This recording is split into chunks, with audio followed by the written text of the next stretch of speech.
everyone, my name is Chelsea and welcome back to my channel. For today's video, we are talking some creature feature books.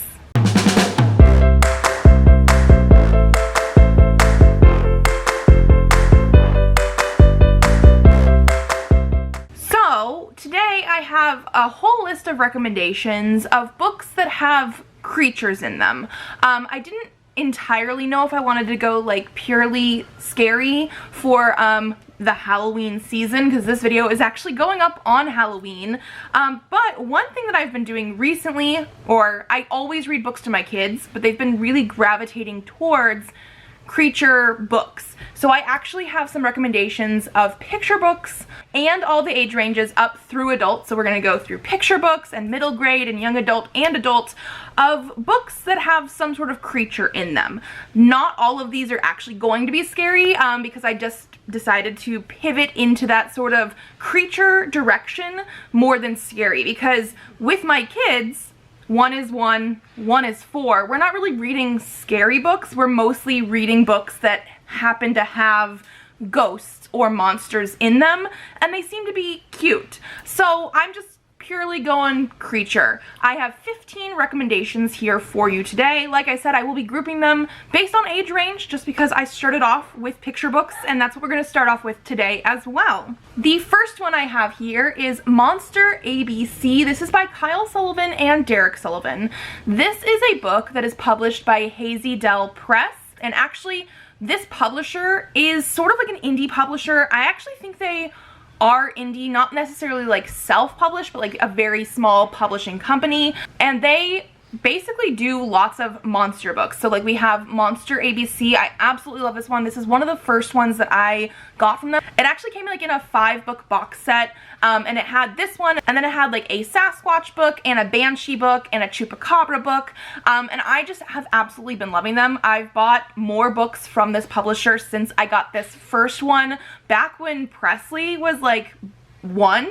Actually before 1, quite young, let's just say that. I've had this for a while, and they've since published some more baby monster books and things like that that I definitely want to get, I just haven't yet. But this one here is terribly cute. Like, the illustrations are a little bit creepy, but it's mostly just like cute and funny, and I love that it rhymes. So like we do, for instance, have like A is for alien from way out of town, B is for banshee who won't quiet down. We also have like S is for Sasquatch who lives in the nude, T is for troll with comments so rude.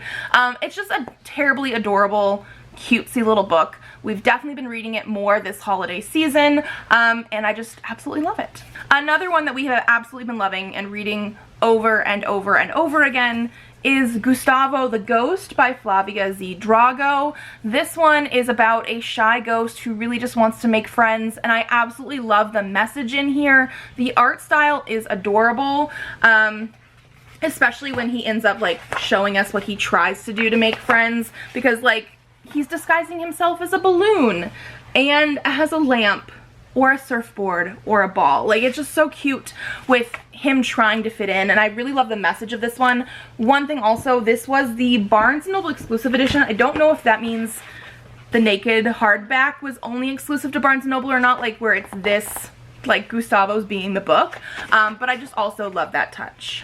And then my last recommendation for picture books is There's a Ghost in This House by Oliver Jeffers. So Oliver Jeffers does a lot of really nice picture books for kids.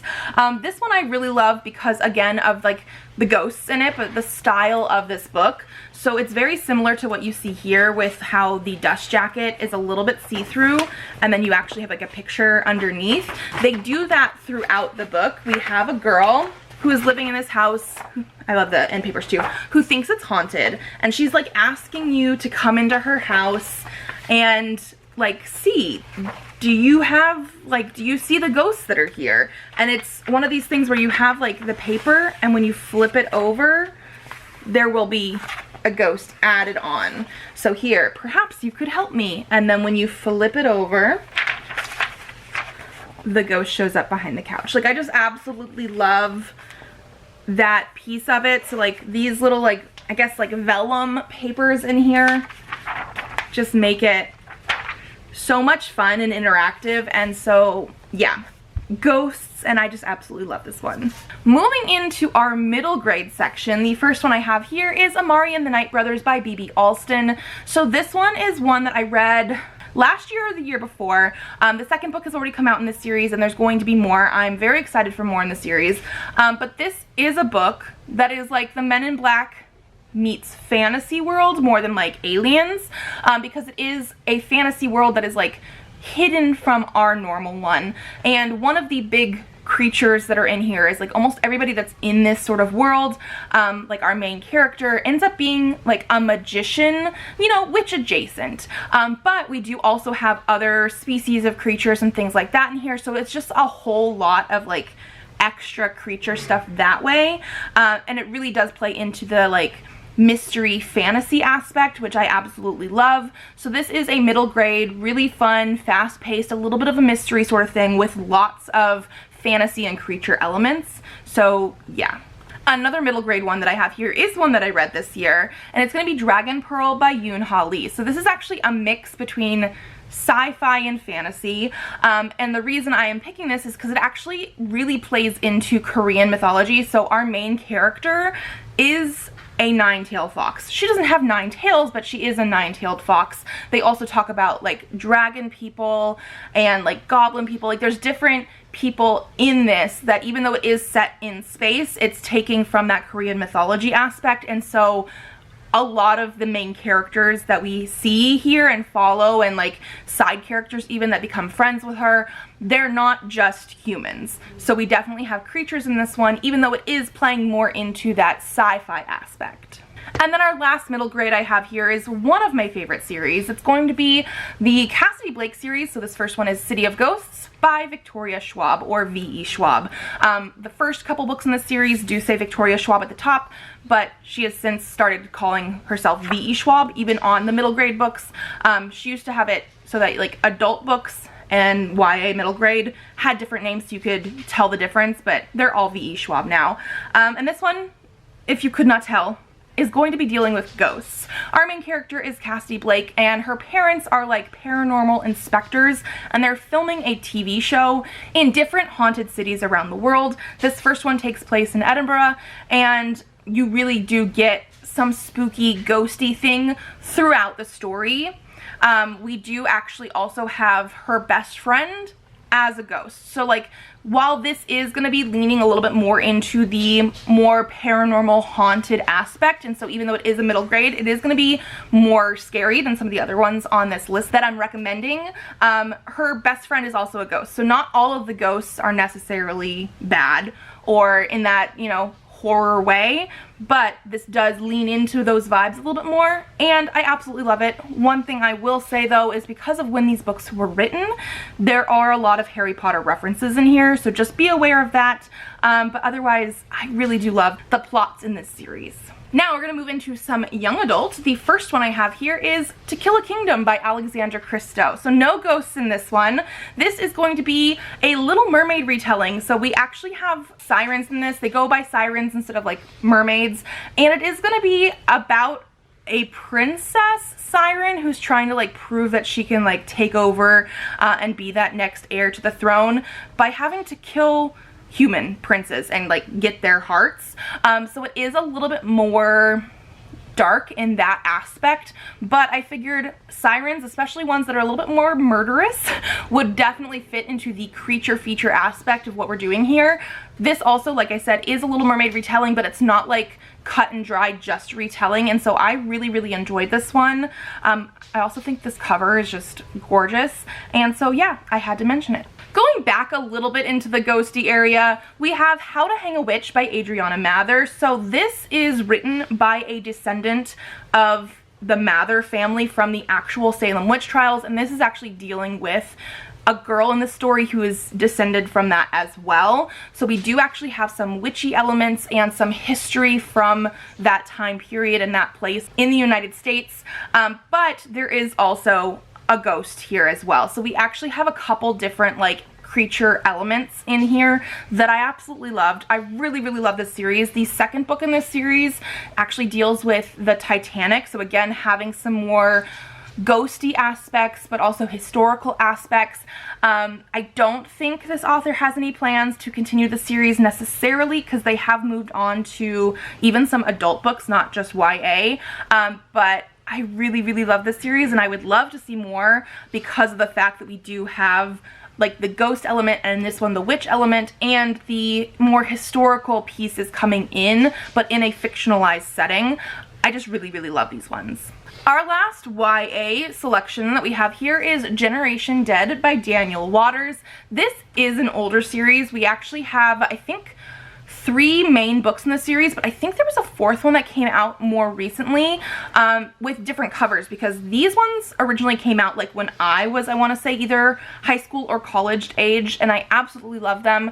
This is a series with zombies. So the zombies are a little bit different than like the more brainless ones that you would recognize from like traditional media and that kind of stuff, because they only affect teenagers. Only teenagers in this world have ever been able to come back from the dead, and some of them come back more completely than others. Like, it's a very interesting type of like science aspect that they have here, because I do think the further that you get into it, the more you actually have a little bit more information about the actual zombies. But this book actually is like trying to bridge the gap of like bringing those zombie teenagers back to school, and there is some prejudice going on with that. But I really liked the dynamic and how the zombies were handled in this one. So it is a very like YA kids are going to school sort of series, but the zombies are quite unique, and I really liked that. Now, moving into the adult selections that I have here, I actually have more than just 3 for this section, because I read a lot more adult nowadays than I do the other age ranges. The first one I have here is Halfway to the Grave by Janine Frost. This is a paranormal romance. It is vampires. This is one that I love to sell as like, if you like Buffy, especially like the Buffy Spike relationship, you need to pick this up, because this is a book with a like vampire slash vampire hunter romance in here. The guy love interest that we're like really getting into very much feels like a Spike character. He is British, he is a little bit badass, he has the leather jacket, that kind of thing. And our female character obviously is a vampire slayer, but she's also half vampire, so there is an interesting dynamic that way. It is also not like 100% a copycat for the Buffy Spike stuff, but the actual vibes of it definitely lean that way, and I absolutely loved it. This is like a 6 or 7 book series. I can't remember exactly how many there are. So we get more and more development between them and like the world and the plot, obviously, but that's how I love this series. I love the fact that it really leans into, especially for the first couple books, the Buffy Spike vibes. And so if that's something that you like, this is one to definitely check out. The next one I have here is In the Air Tonight by Laurie Handeland. This is another paranormal romance, but this one has witches.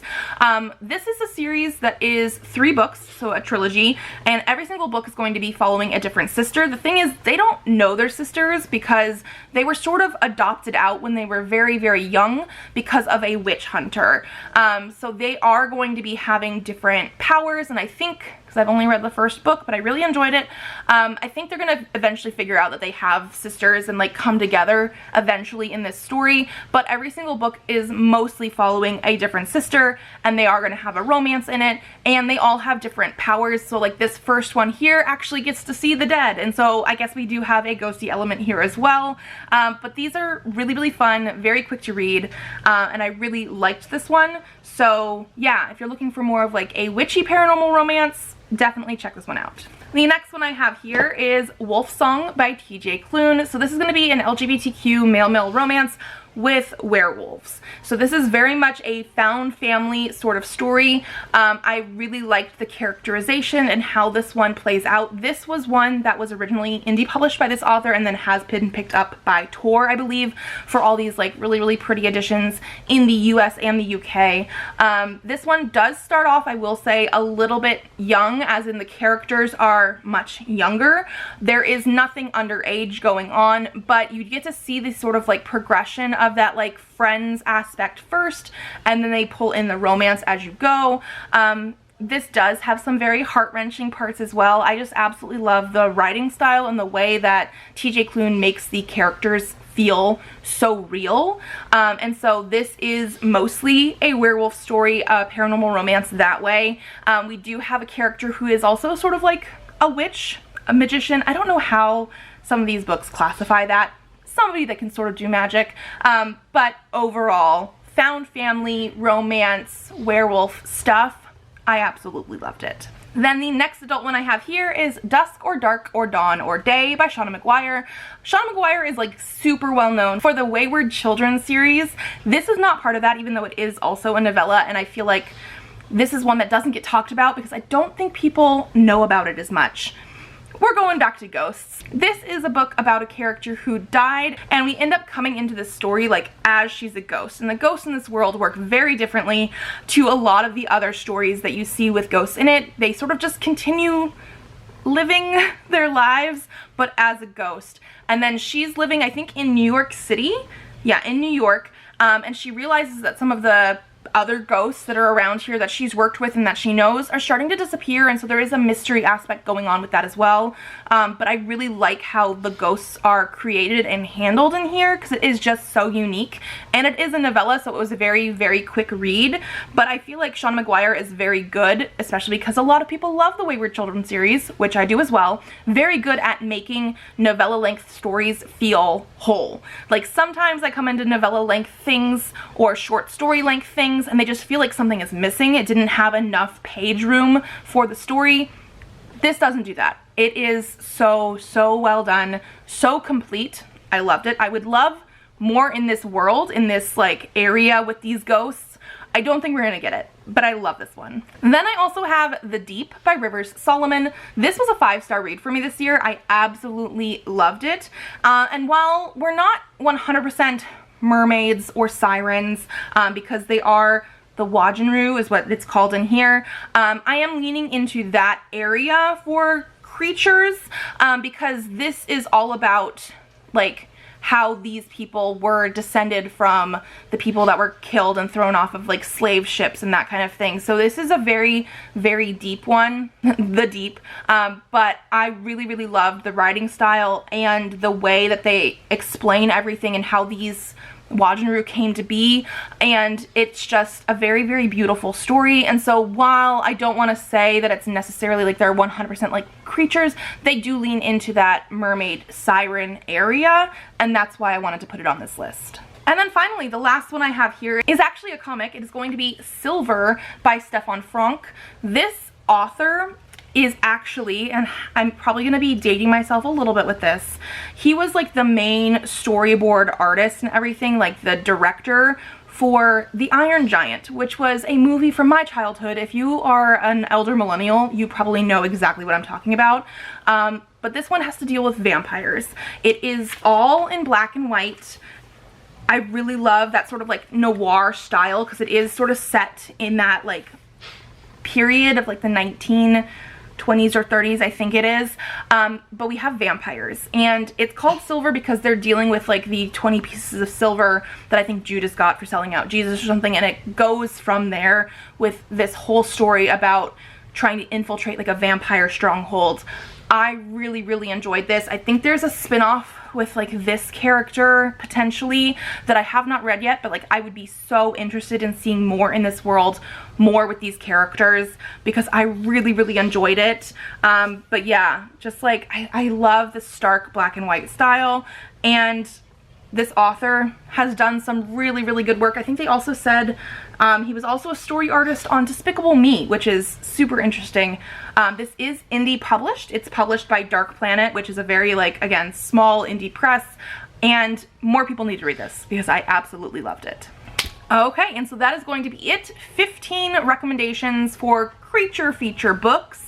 I hope you guys enjoyed this video, especially since it is coming out on Halloween. Have a happy and safe Halloween, everyone. If you like this video, give it a thumbs up to let me know. Subscribe to this channel if you'd like to see more videos. I do have videos coming out on Tuesdays and Thursdays, so I will see you then. Bye.